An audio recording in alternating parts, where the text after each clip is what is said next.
Good afternoon. My name is Russell, and I am a wilderness explorer in Tribe 54, Sweat Lodge 12. Are you in need of any assistance today, sir? 90% easily of all the decisions that are made in the company are made by other people. You cannot run a company like this singularly. My job is to define the company, not what it was, but what it is today and what it needs to be, and create a strategy that I try to communicate as broadly as possible and as articulately as I can, and set standards, ethics, meaning what are the standards we expect from our people and our product, and hire great people and be there for them to both provide leadership, but to give feedback and to be a sounding board. And then you have to let them go. You can't control every decision because there are too many that need to be made. And a company that is in so many businesses, in so many places, and so much creativity can't be the result of one person's filter. So I try really hard. I'm there for the details when needed.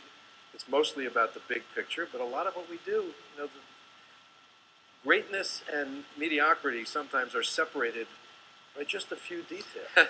And so you have to, at times, get into what those details are. But more than anything, I try to be a kind of an, I don't know, whether an Uber editor or a sounding board for all the people that work for me.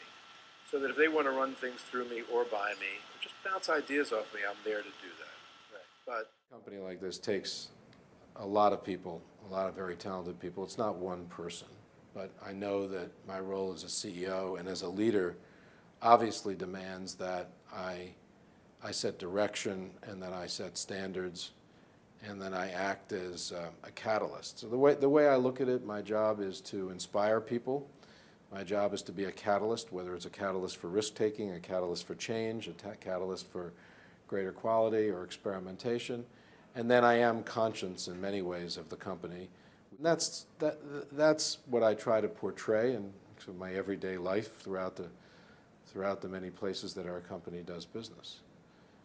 With that comes, the need and the ability to inspire people to take risks, to inspire people to act as insurgently as they possibly can, to be decisive, take chances, to value people. There's a variety of different things that obviously. Decisions that we've made collectively as a management team was to invest in China and to not just plant seeds, but to plant big trees that will hopefully fuel enormous growth for the company long-term, well beyond my tenure. So it means a lot to me because when I think about carrying out my responsibilities, partially my legacy, Shanghai Disneyland looms large. China looms large. There's an interesting challenge to manage for today and manage for tomorrow. I talk about it in terms of using your hands. You have to have one hand in the future and one hand in the present. If you have two in one place, then you fail. If you have two in the future, then you're not managing a business day to day, and that's a big problem operationally.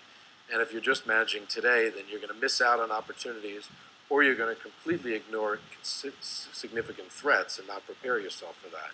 So this notion of protecting the present is something that I talk about a lot at the company. As CEO of the company, I feel that it is my role to make sure everybody's got a hand in the future and a hand in the present, and that we are mindful of the value the present is delivering, but not so overly protective of it that we're ignoring a world that is changing right before our eyes. I think what I like is be competitive, meaning work really hard to be seen as a competitor to everyone else out there. Oh, that's interesting. But don't focus on your competition because there's little you can do about it. You have to just focus on what you're making, what you're doing, who you're working with, who you're hiring, where you're going as a company.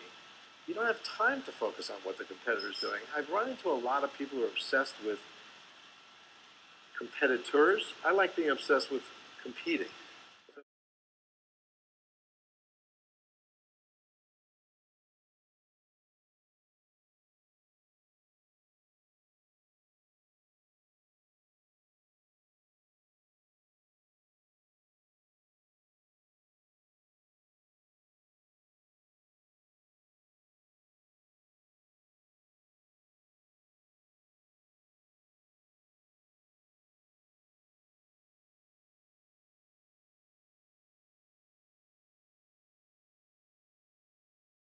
too, because I've been vocal with my team about this. We tend to take more risks in business or with business decisions than we do with people. We're far more risk averse with people.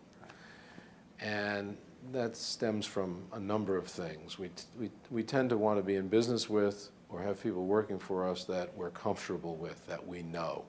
We bet, and sometimes we overemphasize experience over vision, over ability to take risks, over sometimes intelligence. Experience becomes the almost the constant when it comes to people. That's not always right. Sometimes you can find people that are far more talented and less experienced. Over time, they'll gain the experience they need to succeed in the space, but the talent that they brought to whatever the pursuit or whatever the endeavor can be really valuable and can result in phenomenal success.